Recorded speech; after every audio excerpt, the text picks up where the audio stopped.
E o Tribunal Regional Eleitoral do Paraná determinou que a deputada federal e presidente nacional do PT, Gleisi Hoffmann, apague de todas suas redes sociais uma postagem que atribuía o pagamento do Auxílio Brasil de R$600 a Lula. A decisão foi do juiz auxiliar Roberto Auríquio Júnior, que ainda proibiu que a referida publicação seja reexibida ou compartilhada em qualquer meio de comunicação enquanto o processo cumpre os ritos de prazos de contestação e julgamento final. A publicação em questão trata de um vídeo no qual um cidadão, segurando 6 notas de R$100, agradece a Lula pelo auxílio e emenda, dizendo que se o petista ganhar mais votos, o benefício aumentaria para R$1.000. A ação contra a Gleisi foi impetrada pelo deputado federal e candidato à reeleição Felipe Barros. Roberto Júnior apontou que se trata de desinformação na propaganda eleitoral e que a intenção de Gleisi era de distorcer os fatos. Após a decisão da Justiça Eleitoral, a petista deletou o vídeo sem contestar ou recorrer. Já o vice-procurador-geral eleitoral, Paulo Gustavo Gonet Branco, enviou ao TSE no último sábado uma representação dizendo que Lula não cometeu infração ao chamar o presidente Jair Bolsonaro de genocida. No parecer, o representante do Ministério Público Eleitoral afirma que o cenário político eleitoral apresenta peculiaridades que devem suavizar os rigores na apreciação das palavras usadas pelos atores do processo. Foi Paulo Gonet que, no dia 10 de agosto, defendeu uma punição a Bolsonaro por se encontrar com embaixadores e afirmou que liberdade de expressão não é um direito absoluto. Mas com você, Diogo Schelp, temos 2 minutos, Schelp.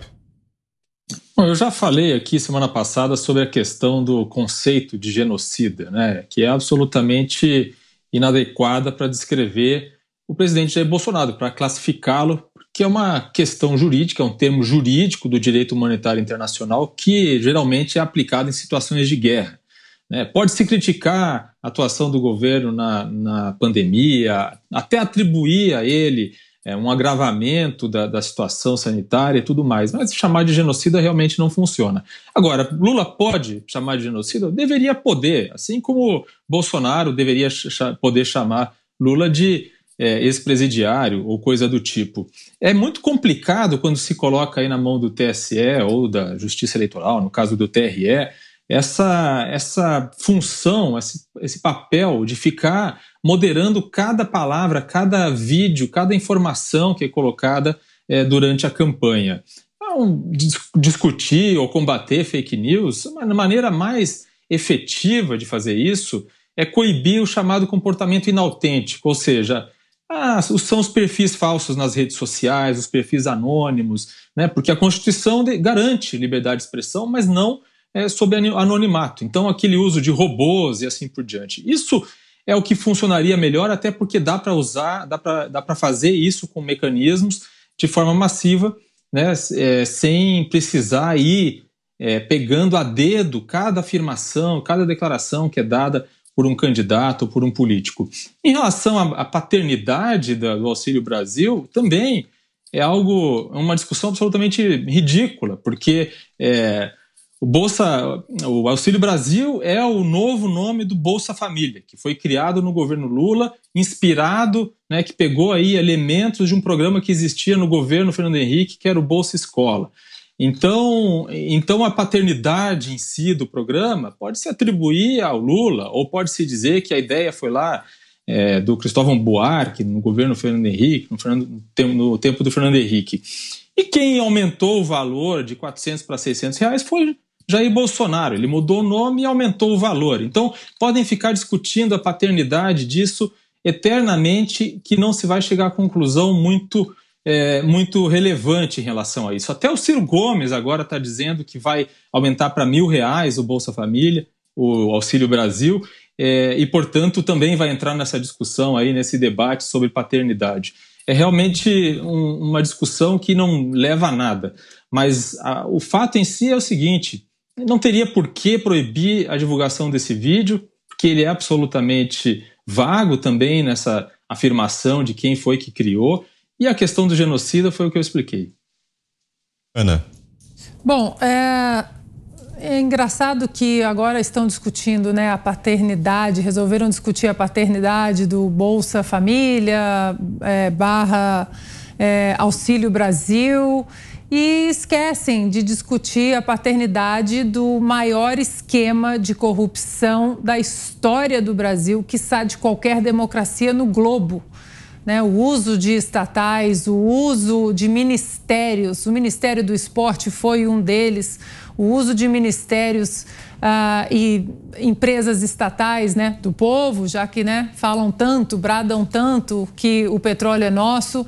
Isso tudo sendo usado em esquemas aí, tentáculos absurdamente profundos, que usurparam de nossas riquezas, do nosso progresso, e essa paternidade parece que agora ela é esquecida. Estamos normalizando a candidatura de um ex-presidiário. E por que é um ex-presidiário? Porque isso é um fato biográfico, faz parte da biografia do Luiz Inácio Lula da Silva. Ele foi preso em 3 instâncias, aí teve a pena aumentada, inclusive por um grupo de desembargadores que foram indicados pela administração petista. O desembargador Gebran Neto, por exemplo, aumentou ali, durante esse aumento da pena, ele disse que há provas sobradas em relação à condenação, e numa manobra ativista / militante do Supremo Tribunal Federal, ele foi solto, mas ele foi descondenado, ele não foi inocentado e ele esteve na prisão. Portanto, ele é um ex-presidiário. Você querer comparar um ex-presidiário a um genocida, isso é uma falta de respeito até com as pessoas, historicamente, as pessoas que sofreram diante de regimes totalitários, de verdadeiros genocidas, fascistas históricos. Essa comparação é totalmente absurda e nós não podemos normalizar nem a comparação e nem a candidatura de um ex-presidiário, fato biográfico. Você, Zé, 2 minutos. São os primeiros passos de uma campanha muito judicializada. Tradicionalmente, o processo eleitoral tem como melhor e principal fiscal o adversário. Sempre foi assim. Só que essa disputa deste ano, né, a disputa pela presidência e também nos estados, isso se reproduz. Há um exagero na busca de juízes, né, nos TREs, os Tribunais Regionais Eleitorais, desembargadores, e também aqui no Supremo Tribunal Federal. Os candidatos à presidência da República são julgados aqui no Tribunal Superior Eleitoral, os outros nos TREs. E veja bem, atos do dia a dia da campanha estão indo parar na justiça sobre, fulano me chamou de não sei o quê, parecendo crianças na escola. Tia, ele está olhando, é ruim para mim, né? Não pode ser assim. Porque quando o juiz passa a ser a figura mais importante de um jogo, significa que tem alguma coisa errada. O que tem que ser importante e onde há polêmica está exatamente nas candidaturas, entre os candidatos. Então, a previsão é de que isso vá se intensificar, ou seja, será mesmo uma disputa muito judicializada. Você chamou, Chalp? Quer concluir? Rapidinho, por favor. Não, rapidinho, eu só queria esclarecer, porque a Ana Paula Henkel deu a entender que eu coloquei na mesma balança a acusação de ser um ex-presidiário e a acusação de ser um genocida. Não é isso. O que eu estava dizendo simplesmente é que é o direito, né, defendendo o direito de que os candidatos usem a expressão que eles quiserem para se referir ao adversário. Era mais uma discussão sobre liberdade de poder usar as palavras e não colocando as palavras em pé de igualdade. Diga, Augusto. Eu prefiro chamar logo de ladrão o Lula, né? Porque é isso que ele é. É isso que está para ele. Foi condenado, não foi absolvido. Ele foi condenado por 9 juízes, né? Ele é ladrão e lavador de dinheiro, corrupto. É a primeira campanha que eu vejo que você pode dizer isso de um candidato sem que ele possa sequer recorrer aí aos artigos que regem os crimes contra a honra. É verdade. É verdade, foi condenado, não foi absolvido, ou foi. Queria que provasse. Se a Constituição, o Supremo anulou as minhas condenas. Não. Não anulou, não absolveu nada. Anulou na prática, né? Fez uma anulação esperta aí para tirá-lo da cadeia. Só pode acontecer no Brasil e num Supremo partidarizado. E é isso. Então pode sim. Quem não pode fazer o que faz é a Glaze, com essas conversas fiadas. Aí chama de genocida, prova. Prova, é fácil provar o crime de genocídio, porque o sujeito mata milhões. Mata milhões, como fez o Hitler. É fácil. Você fotografa o campo de concentração, esse cara fez isso. É simples. Eu quero uma foto que permita, que autorize alguém a chamar o presidente de genocida. Uma foto. Ele sem a máscara.